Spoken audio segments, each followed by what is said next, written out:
Have you ever looked at someone you love and suddenly realised you don't really know them at all? That's exactly what happened to me the night my husband brought his boss home.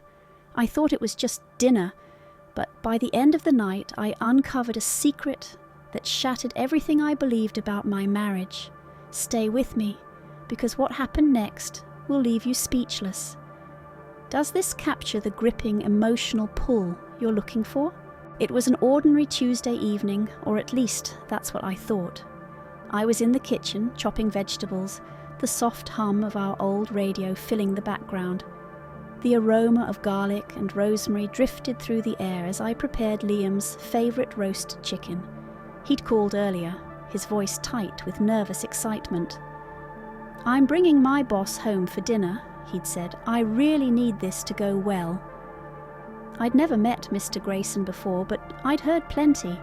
Liam talked about him like he was some kind of legend, sharp, successful, intimidating. The kind of man who didn't give compliments easily, whose approval meant everything in the corporate world. So, I set the table with our best dishes, lit a couple of candles, and even put on the blue dress Liam liked, hoping it'd help ease his nerves. When they arrived, I plastered on my warmest smile. Liam looked tense, tugging at his collar, his usual easygoing charm nowhere in sight. And then there was Mr. Grayson, tall, impeccably dressed in a tailored suit, his piercing grey eyes scanning our home like he was sizing it up. His smile was polite, but cold, like it was something he'd practiced rather than felt.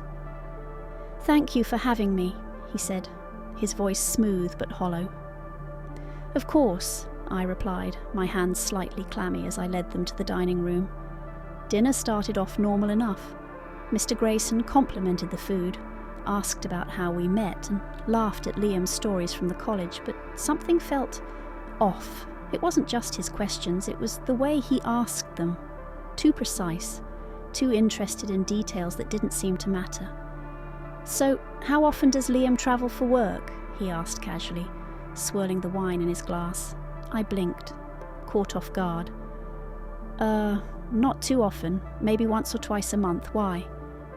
"Oh, just curious," he replied with a smile that didn't reach his eyes. I laughed nervously, brushing it off, but my mind kept circling back to that question. Why would his boss care about Liam's travel schedule?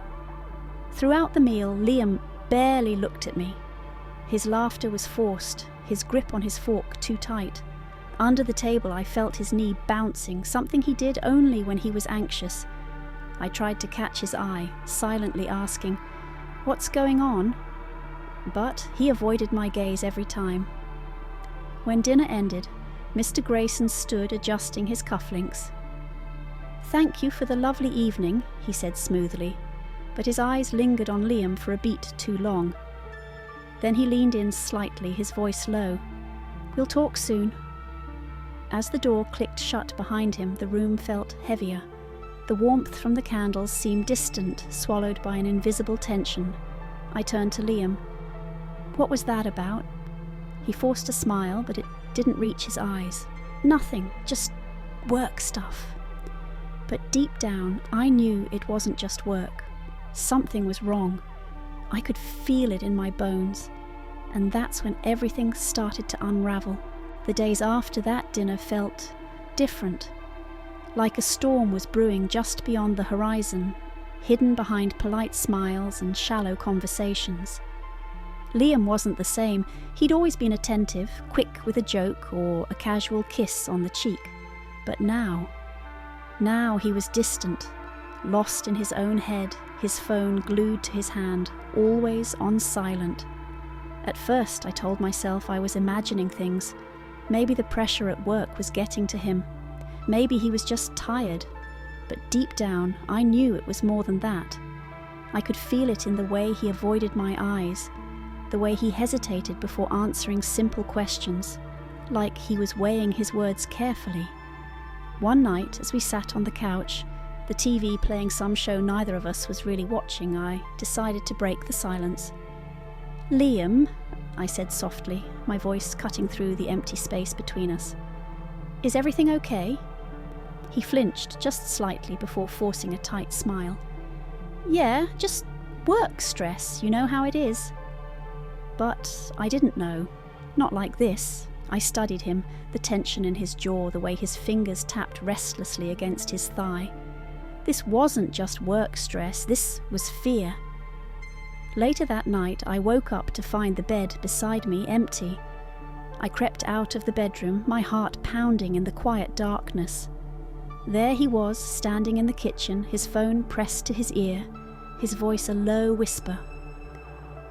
"No, she doesn't suspect anything," he murmured. "I'm handling it."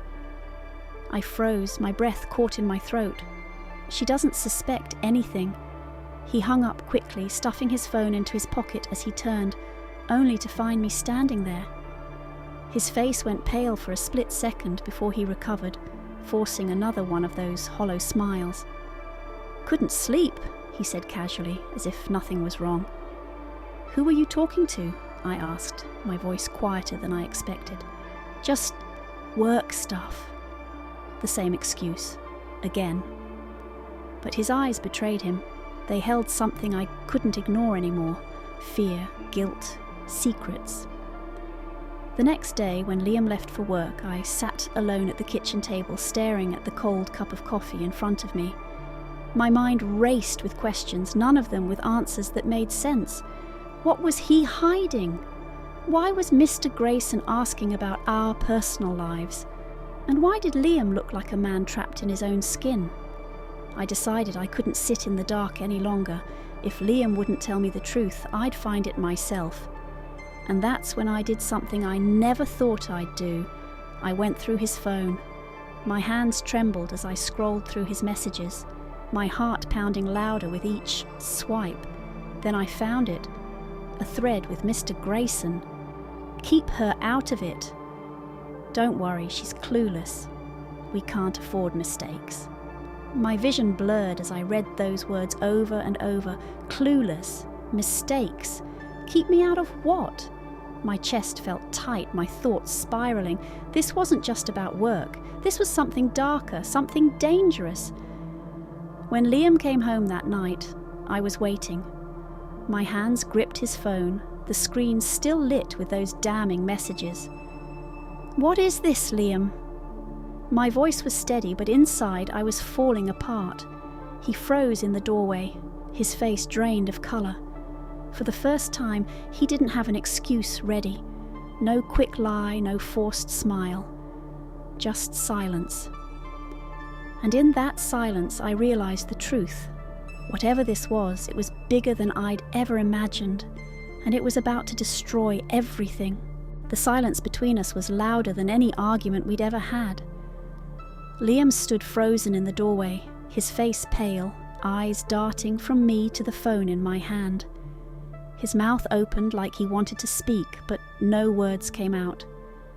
I could feel my heart pounding in my chest, a mix of fear, anger, and betrayal swirling inside me. "Say something," I whispered, my voice barely holding steady. Liam exhaled sharply, running a shaky hand through his hair. "It's not what you think." I hated that line. It was the kind of thing people said when it was exactly what you thought. "Then tell me," I snapped, my voice rising despite the lump in my throat, "because from where I'm standing it looks like you've been lying to me. What's going on, Liam?" His shoulders slumped, the fight draining out of him. He sank into the chair across from me, burying his face in his hands. For a moment I thought he might not say anything at all, but then, in a voice so quiet I almost didn't hear it, he began. "I didn't mean for it to get this far," he whispered. "It started small, just favours, things I thought didn't matter." I stared at him, my mind racing. "Favours? What kind of favours?" He looked up, his eyes glassy with regret. "Mr. Grayson, he's not just my boss, he's involved in things, illegal things. Money laundering, fraud, stuff I didn't even fully understand at first. He asked me to help with some paperwork, cover up a few discrepancies. I thought it was harmless." I felt like the floor had disappeared beneath me. "Harmless? Liam, you're talking about crimes." "I know," he choked out, his voice breaking. But by the time I realized how deep I was in, it was too late. I couldn't back out. He made it clear that if I tried to leave, there would be consequences. I stared at him, my mind struggling to process his words. The man I'd built a life with, trusted with my heart, was sitting in front of me, confessing to being part of something dangerous. "Why didn't you tell me?" I whispered, my voice shaking. "Because I wanted to protect you," he replied, tears welling in his eyes. "The less you knew, the safer you were. That's what I kept telling myself." But it didn't feel like protection. It felt like betrayal. I stood up, pacing the room as my thoughts spiraled. "So what now? Do you just keep lying, keep covering for him?" "I don't know," Liam admitted, his voice raw with fear. "If I go to the police, he'll come after us.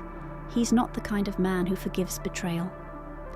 I looked at him, really looked at him, and saw a man drowning in guilt and fear. But I was drowning too, in betrayal, in anger, in disbelief. "We can't live like this," I said quietly, looking over our shoulders, waiting for the other shoe to drop. "We have to do something." Liam shook his head. "You don't understand. He has people everywhere. If we cross him, we're not safe." But I couldn't accept that. I wouldn't. That night, long after Liam had gone to bed, I sat alone in the dark, staring at the shadows on the wall. My heart was heavy with fear, but beneath it, a flicker of determination burned. I couldn't pretend anymore. I couldn't live with the lies. I picked up my phone, my fingers trembling as I dialed a number I never thought I'd call. 911, what's your emergency? I took a deep breath. I need to report a crime. The weeks after the investigation felt like a blur, a hazy mix of fear, uncertainty, and quiet moments of understanding between Liam and me. We moved slowly, one step at a time, as if navigating a minefield where every decision could have lasting consequences. The world outside had returned to its usual rhythm, but inside our home, everything was different. Liam was trying.